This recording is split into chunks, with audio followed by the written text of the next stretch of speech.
안녕하십니까, 불자님들. 오늘도 이렇게 만나 뵙게 되어 참으로 기쁩니다. 지금 이 순간에도 보살님들 마음속에는 수많은 걱정거리들이 자리 잡고 있을 것입니다. 내일 해야 할 일들, 자식들 걱정, 건강에 대한 불안, 경제적 어려움, 인간관계의 복잡함까지 마치 머릿속에 수천 마리의 원숭이가 뛰어노는 것처럼 마음이 편할 날이 없지 않습니까? 아침에 눈을 뜨자마자 오늘은 무엇을 해야 하나, 이것도 걱정 저것도 걱정. 밤에 잠자리에 들어서도 내일은 또 어떤 일이 생길까 염려하며 뒤척이는 밤들. 이런 경험 불자님들도 있으시죠? 더욱 괴로운 것은 우리가 무엇인가에 매달리고 집착할수록 그것이 더욱 멀어진다는 사실입니다. 자식이 잘 되기를 바라며 간섭하면 할수록 자식과는 더 멀어지고, 돈을 벌겠다고 욕심을 부리면 부릴수록 오히려 손해를 보는 경우가 얼마나 많습니까? 건강을 지키겠다고 온갖 걱정을 하면 할수록 오히려 스트레스로 더 병이 나는 것이 우리의 현실입니다. 그런데 법우님들, 부처님께서는 이미 2500여 년 전에 이 모든 고통의 근본 원인을 정확히 꿰뚫어 보셨습니다. 그리고 그 해답을 우리에게 남겨주셨습니다. 바로 무심, 즉 집착 없는 마음으로 살아가는 것입니다. 오늘 이 시간에는 부처님의 지혜를 통해 우리가 어떻게 걱정도 집착도 내려놓고 무심하게 살 수 있는지, 그리고 그렇게 살 때 모든 일이 어떻게 자연스럽게 흘러가는지에 대해 함께 살펴보도록 하겠습니다. 특히 4가지 중요한 가르침을 통해 여러분의 삶이 지금보다 훨씬 편안하고 자유로워질 수 있는 방법을 알려드리고자 합니다. 첫 번째로는 집착이 고통의 뿌리라는 부처님의 근본 가르침을 살펴보고, 두 번째로는 무심히 가져다주는 진정한 자유에 대해 알아보겠습니다. 세 번째로는 자연의 흐름에 맡기는 지혜에 대해 말씀드리고, 네 번째로는 일상에서 실천할 수 있는 구체적인 무심 수행법을 함께 나누어 보겠습니다. 이 4가지 가르침을 통해 보살님들의 마음에 진정한 평화가 깃들기를 간절히 기원합니다. 첫 번째로 집착이 모든 고통의 뿌리라는 부처님의 근본 가르침부터 살펴보겠습니다. 부처님께서는 사성제를 통해 인생의 고통과 그 원인, 그리고 해탈의 길을 명확히 제시해 주셨습니다. 그 중에서도 집재, 즉 고통의 원인에 대해 이렇게 말씀하셨습니다. 가래가 다시 태어남을 이끌고 희락과 탐욕을 수반하며 여기저기서 즐거움을 추구하니 이것이 바로 애욕에 대한 가래, 존재에 대한 가래, 비존재에 대한 가래이다. 이 말씀은 우리가 무엇인가를 갈구하고 집착하는 마음 자체가 고통의 원인임을 명확히 보여주고 있습니다. 법우님들 생각해 보십시오. 우리가 일상에서 경험하는 대부분의 스트레스와 괴로움이 어디서 오는지를요. 자식이 내 뜻대로 살지 않을 때의 답답함, 사업이 내 계획대로 되지 않을 때의 초조함, 건강이 예전 같지 않을 때의 불안함. 이 모든 것들의 공통점이 무엇입니까? 바로 현실이 내가 원하는 모습과 다르다는 것, 즉 내 집착과 현실 사이의 괴리에서 오는 것입니다. 조주선사의 유명한 일화가 있습니다. 한 스님이 조주선사에게 물었습니다. 스승님, 개에게도 불성이 있습니까? 조주선사는 단호하게 대답했습니다. 없다는 뜻입니다. 이 무자와두는 단순히 개에게 불성이 없다는 뜻이 아닙니다. 모든 분별과 집착을 떠난 절대의 경지, 있다 없다는 이분법적 사고마저 초월한 진리의 세계를 가리키는 것입니다. 즉, 우리가 이것은 좋다, 저것은 나쁘다, 이것은 내 것이다, 저것은 남의 것이다 하는 모든 분별과 집착을 내려놓을 때 비로소 진정한 자유를 얻을 수 있다는 깊은 가르침입니다. 현실적인 예를 들어보겠습니다. 60대 초반의 한 불자님이 계셨습니다. 은퇴 후 자식들이 잘 살기를 바라는 마음에 온갖 간섭을 하셨습니다. 이것도 하지 말라, 저것도 해야 한다고 끊임없이 조언을 하셨죠. 그런데 자식들은 점점 연락을 피하고 명절에도 얼굴 보기가 어려워졌습니다. 그분은 더욱 답답해하며 왜 자식들이 내 말을 듣지 않느냐고 괴로워하셨습니다. 그러다가 어느 날 법문을 듣고 깨달았습니다. 자신이 자식들을 사랑한다고 생각했지만 사실은 자식들이 내 뜻대로 살기를 바라는 집착이었다는 것을요. 그 순간부터 자식들에 대한 모든 간섭을 멈추셨습니다. 그냥 자식들이 선택한 삶을 인정하고 묵묵히 지켜봐 주시기로 했습니다. 놀라운 일이 벌어졌습니다. 몇 달 후부터 자식들이 먼저 안부를 묻기 시작했고, 이제는 무엇인가 결정할 때마다 부모님께 조언을 구하러 온다고 하시더군요. 집착을 놓으니 오히려 원하던 것이 자연스럽게 이루어진 것입니다. 이것이 바로 반야심경에서 말하는 무아상, 무인상, 무중생상, 무수자상의 경지입니다. 내가 있다는 생각, 남이 있다는 생각, 모든 존재에 대한 분별과 집착을 떠날 때 비로소 진정한 평화를 얻을 수 있다는 가르침입니다. 그렇다면 우리는 일상에서 어떻게 이런 집착을 알아차릴 수 있을까요? 가장 간단한 방법은 내 마음이 불편하거나 괴로울 때 스스로에게 물어보는 것입니다. 지금 내가 무엇에 매달리고 있는가? 내가 현실을 받아들이지 못하고 내 뜻대로 바꾸려고 하고 있지는 않은가? 예를 들어 남편이 나를 이해해주지 않는다고 속상할 때 잠시 멈추고 생각해 보십시오. 내가 남편이 나를 이해해주기를 바라는 마음, 그것 자체가 집착이 아닐까요? 남편도 하나의 독립된 인격체로서 자신의 생각과 감정이 있는 것인데 내가 그것을 내 뜻대로 바꾸려고 하는 것은 아닐까요? 이렇게 집착을 알아차리기 시작하면 놀라운 변화가 일어납니다. 마음이 한결 가벼워지고 상황을 보다 객관적으로 바라볼 수 있게 됩니다. 그리고 상대방에 대한 이해와 자비심도 자연스럽게 생겨나게 됩니다. 부처님께서 말씀하신 대로 모든 고통의 원인은 집착에 있습니다. 그 집착을 놓는 순간 우리는 진정한 자유와 평화를 만날 수 있습니다. 두 번째로 무심이 가져다주는 진정한 자유에 대해 말씀드리겠습니다. 무심이라는 것은 아무것도 신경 쓰지 않는 무감각한 상태를 말하는 것이 아닙니다. 오히려 모든 것을 있는 그대로 받아들이되 거기에 휘둘리지 않는 평정심을 말하는 것입니다.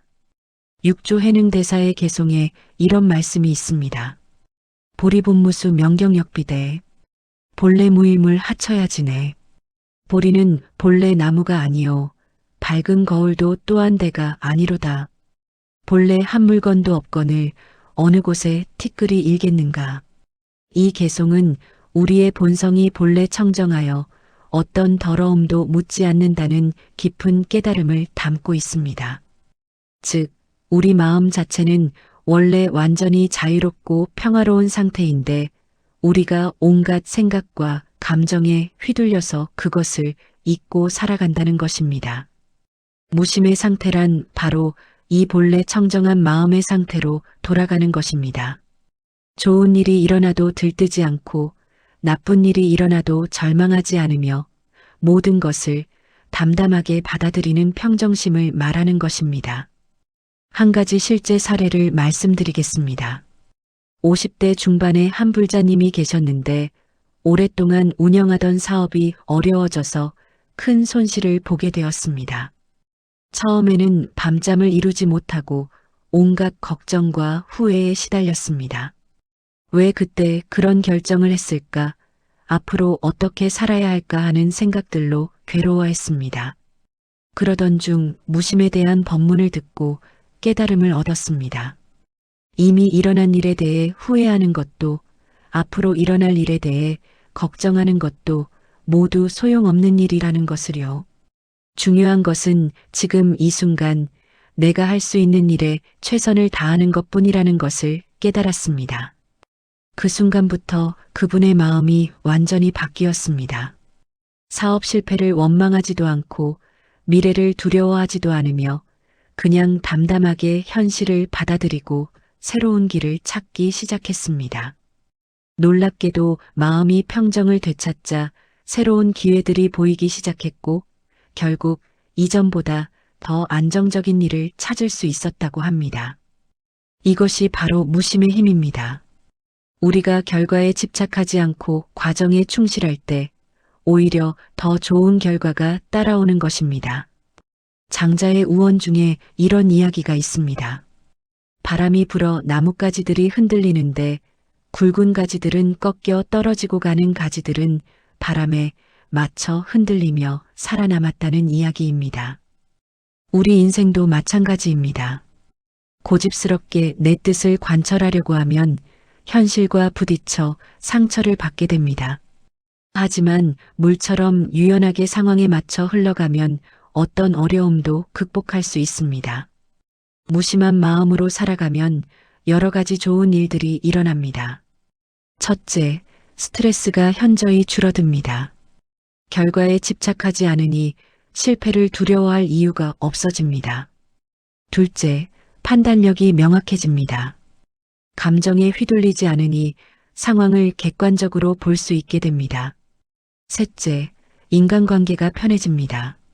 상대방을 내 뜻대로 바꾸려고 하지 않으니 갈등이 줄어들고 서로를 존중하게 됩니다.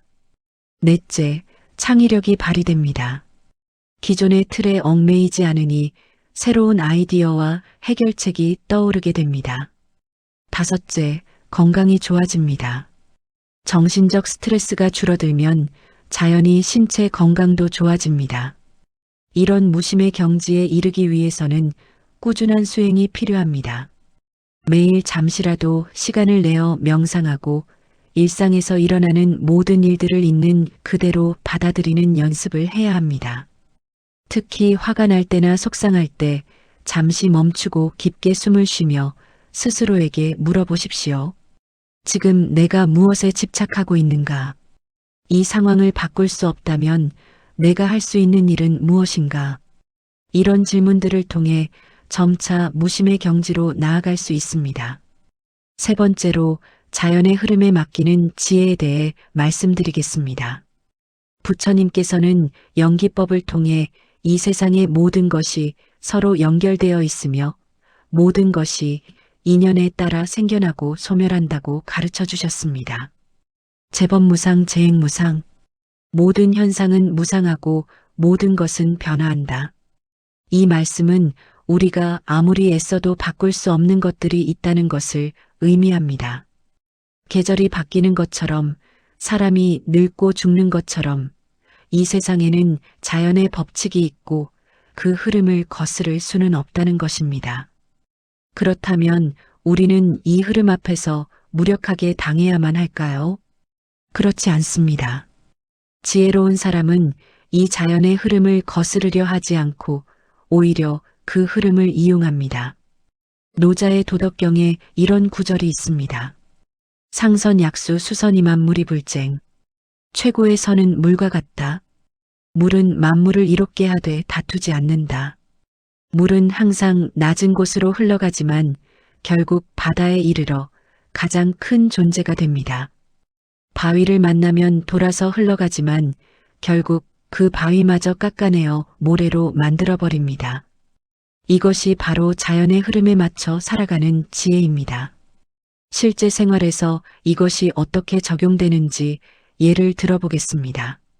70세가 되신 한 불자님께서 오랫동안 함께 살던 배우자를 잃고 큰 슬픔에 빠져 계셨습니다. 처음에는 왜 하필 내 남편이 먼저 가야 했느냐, 내가 대신 갔으면 좋았을 것을 하며 현실을 받아들이지 못하셨습니다. 하지만 시간이 지나면서 점차 깨달았습니다. 생로병사는 피할 수 없는 자연의 흐름이라는 것을요. 아무리 슬퍼하고 원망해도 돌아가신 분은 다시 돌아오실 수 없다는 현실을 받아들이기 시작하셨습니다. 그 대신 돌아가신 남편을 위해 열심히 염불하고 공덕을 쌓기 시작하셨습니다. 그리고 혼자 남은 시간을 의미 있게 보내기 위해 봉사활동도 시작하셨습니다. 슬픔에 저항하지 않고 그 감정을 자연스럽게 흘러가도록 내버려 두셨던 것입니다. 놀랍게도 몇 년 후 그분은 이전보다 훨씬 평화롭고 지혜로운 모습이 되어 계셨습니다. 큰 상실의 아픔을 통해 오히려 삶의 진정한 의미를 찾게 되신 것입니다. 이런 일들이 왜 일어날까요? 우리가 자연의 흐름에 저항할 때는 그 저항하는 에너지가 우리를 더욱 괴롭게 만들기 때문입니다. 하지만 그 흐름을 받아들이고 함께 흘러갈 때는 그 에너지가 우리를 새로운 경지로 이끌어주는 힘이 됩니다. 농부들은 이 지혜를 잘 알고 있습니다. 봄에 씨를 뿌리고 여름에 잘 기르다가 가을이 되면 수확을 합니다. 겨울에는 땅을 쉬게 하고 내년을 준비합니다. 억지로 겨울에 여름 농사를 짓겠다고 하지 않습니다. 자연의 리듬에 맞춰 살아가는 것입니다.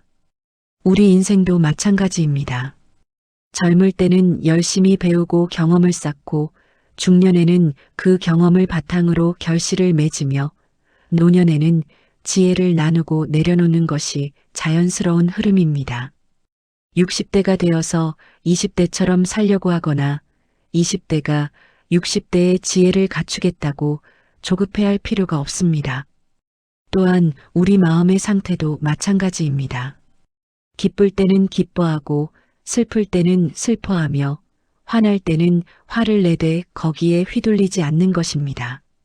감정을 억누르거나 거부하지 말고 자연스럽게 흘러가도록 내버려 두는 것입니다.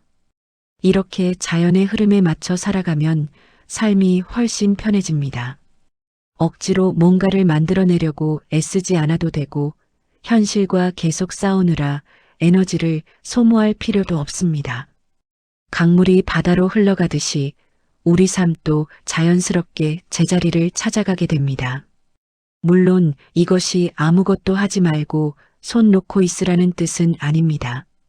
최선을 다하되 결과에 집착하지 말라는 뜻입니다. 씨를 뿌리고 물을 주고 잡초를 뽑는 노력은 하되 언제 싹이 틀지 얼마나 많은 열매가 열릴지는 자연에 맡기는 것입니다. 바로 이것이 금강경에서 말하는 응무소주의 생기심 마땅히 머무는 바 없이 그 마음을 낼지어다라는 가르침의 참뜻입니다. 네 번째로 일상에서 실천할 수 있는 구체적인 무심 수행법에 대해 말씀드리겠습니다. 이론으로만 무심을 이해하는 것과 실제로 무심하게 사는 것은 전혀 다른 문제입니다. 그렇기 때문에 구체적이고 실용적인 수행법이 필요합니다. 먼저 달마대사의 가르침을 살펴보겠습니다. 달마대사께서 중국에 와서 전한 선불교의 핵심은 바로 직지인심 견성성불, 곧바로 마음을 가리켜 성품을 보고 성불한다는 것입니다. 이는 복잡한 이론이나 의식이 아니라 바로 지금 이 순간 우리의 마음을 들여다보는 것이 가장 중요하다는 가르침입니다. 첫 번째 수행법은 호흡 관찰입니다. 하루에 최소 10분, 가능하면 20-30분 정도 시간을 내어 조용한 곳에 앉아 호흡을 관찰하십시오. 들숨과 날숨을 자연스럽게 내버려 두되 그 호흡에 온전히 집중하는 것입니다. 다른 생각이 일어나면 그 생각을 쫓아가지 말고 다시 호흡으로 돌아오십시오. 이 수행을 꾸준히 하면 마음이 점점 고요해지고 일상에서도 쉽게 흔들리지 않는 평정심을 기를 수 있습니다. 특히 화가 나거나 속상한 일이 있을 때 잠시 멈추고 깊게 숨을 쉬는 습관을 기르시면 많은 도움이 됩니다. 두 번째 수행법은 관찰하는 마음 기르기입니다. 하루 종일 내 마음의 상태를 객관적으로 관찰하는 연습을 하십시오. 지금 내가 무엇을 생각하고 있는가? 지금 내가 어떤 감정을 느끼고 있는가? 지금 내가 무엇에 집착하고 있는가? 예를 들어 누군가와 대화를 나누다가 상대방의 말에 기분이 상했다고 합시다. 그때 즉시 반응하지 말고 잠시 멈춰서 관찰해 보십시오. 아, 지금 내가 화가 나고 있구나. 상대방이 나를 무시했다고 느끼고 있구나. 내가 인정받고 싶어 하는 마음이 상처를 받았구나. 이렇게 객관적으로 관찰하기 시작하면 감정에 휘둘리지 않고 한 걸음 물러서서 상황을 볼 수 있게 됩니다. 그러면 자연스럽게 지혜로운 대응이 가능해집니다. 세 번째 수행법은 내려놓기 연습입니다. 매일 자기 전에 오늘 하루 있었던 일들을 돌아보면서 내려놓는 연습을 하십시오. 오늘 누군가에게 화를 냈다면 그 화를 내려놓고, 오늘 어떤 일로 걱정했다면 그 걱정을 내려놓고, 오늘 무엇인가를 얻지 못해서 아쉬웠다면 그 아쉬움도 내려놓으십시오. 구체적인 방법은 이렇습니다. 편안한 자세로 누워서 오늘 하루를 떠올려 보십시오. 그리고 마음속으로 이렇게 말해 보십시오. 오늘 하루도 최선을 다했습니다. 이제 모든 것을 부처님께 맡기고 편안히 쉬겠습니다. 모든 중생이 행복하기를 기원합니다. 이런 내려놓기 연습을 꾸준히 하면 잠자리에 들 때마다 마음이 깨끗해지고 다음 날을 새로운 마음으로 맞이할 수 있습니다. 네 번째 수행법은 감사하는 마음 기르기입니다. 무심하다고 해서 무감각하게 사는 것이 아닙니다. 오히려 모든 것에 감사하되 거기에 집착하지 않는 것입니다. 매일 아침 일어나서 오늘도 건강하게 눈을 뜰 수 있음에 감사하고, 밥을 먹을 때는 이 음식을 만들어준 모든 분들께 감사하며, 잠자리에 들 때는 오늘 하루 평안했음에 감사하는 마음을 가져보십시오. 감사하는 마음은 자연스럽게 우리를 겸손하게 만들고 집착을 놓게 해주는 힘이 있습니다. 다섯 번째 수행법은 연불수행입니다. 나무아미타불, 나무관세음보살과 같은 연불을 생활 속에서 꾸준히 하십시오. 특별한 시간을 따로 내지 못하더라도 걸어갈 때, 버스를 기다릴 때, 잠들기 전에 마음속으로 연불하는 습관을 기르시면 됩니다. 연불은 마음을 한 곳에 모으고 잡념을 줄여주는 효과가 있습니다. 또한 부처님과 보살님의 자비심과 연결되어 마음이 평화로워집니다. 여섯 번째 수행법은 자비심 기르기입니다. 무심하다고 해서 다른 사람에게 무관심한 것이 아닙니다. 오히려 집착 없는 진정한 사랑, 즉 자비심을 기르는 것입니다. 가족이 잘 되기를 바라되 내 뜻대로 살기를 강요하지 않고, 친구가 행복하기를 바라되 그 행복의 기준을 내가 정하지 않는 것입니다. 매일 명상할 때나 잠들기 전에 이런 기원을 해보십시오. 모든 중생이 고통에서 벗어나기를, 모든 중생이 행복하기를, 모든 중생이 평화롭기를. 이런 자비심 기르기를 꾸준히 하면 이기적인 마음이 줄어들고 진정한 무심의 경지로 나아갈 수 있습니다. 마지막으로 가장 중요한 것은 꾸준함입니다. 하루아침에 무심의 경지에 이를 수는 없습니다. 매일 조금씩이라도 이런 수행들을 실천해 나가다 보면 어느 순간 자신도 모르게 마음이 한결 자유로워진 것을 느낄 수 있을 것입니다. 특히 어려운 일이 닥쳤을 때일수록 이런 수행법들을 적극 활용하시기 바랍니다. 그럴 때야말로 진정한 무심을 기를 수 있는 좋은 기회이기 때문입니다. 불자님들, 오늘 이 시간 동안 함께 나눈 4가지 가르침을 정리해 보겠습니다. 첫 번째로 모든 고통의 뿌리는 집착에 있다는 부처님의 근본 가르침을 살펴보았습니다. 우리가 무엇인가에 매달리고 현실을 내 뜻대로 바꾸려고 할 때 괴로움이 시작된다는 것을 깨달았습니다. 두 번째로 무심이 가져다주는 진정한 자유에 대해 알아보았습니다. 무심은 무감각이 아니라 모든 것을 있는 그대로 받아들이는 평정심이며, 이것이 우리에게 진정한 자유와 평화를 가져다 준다는 것을 배웠습니다. 세 번째로 자연의 흐름에 맡기는 지혜에 대해 말씀드렸습니다. 물이 바위를 돌아서 흘러가듯이 우리도 현실에 저항하지 말고 유연하게 흘러가는 것이 진정한 지혜라는 것을 깨달았습니다. 네 번째로 일상에서 실천할 수 있는 구체적인 무심 수행법들을 나누어 보았습니다.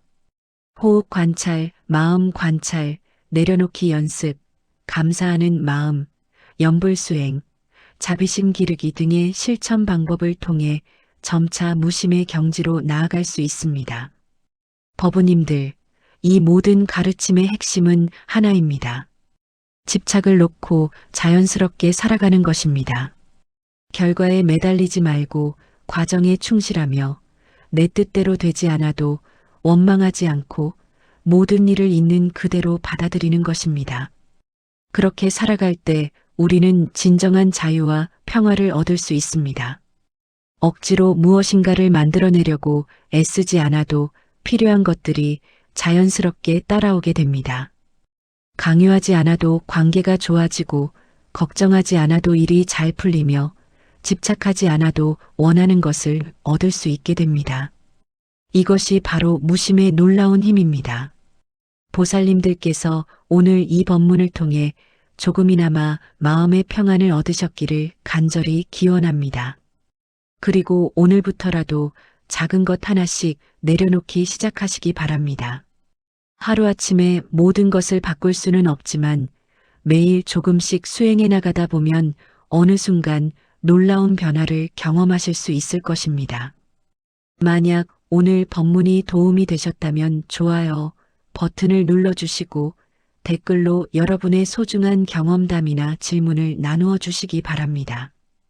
여러분의 이야기가 다른 불자님들에게도 큰 힘이 될 것입니다.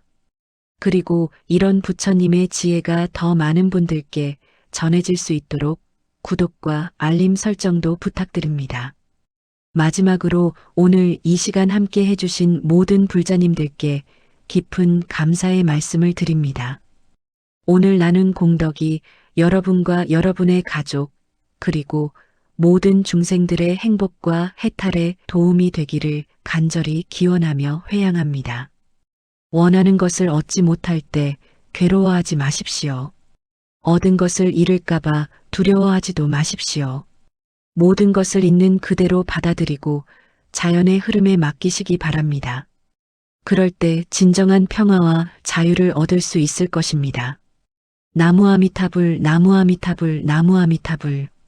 모든 중생이 고통에서 벗어나 진정한 행복을 얻기를 기원합니다. 여러분 모두 건강하시고 평안하시기 바랍니다. 고맙습니다.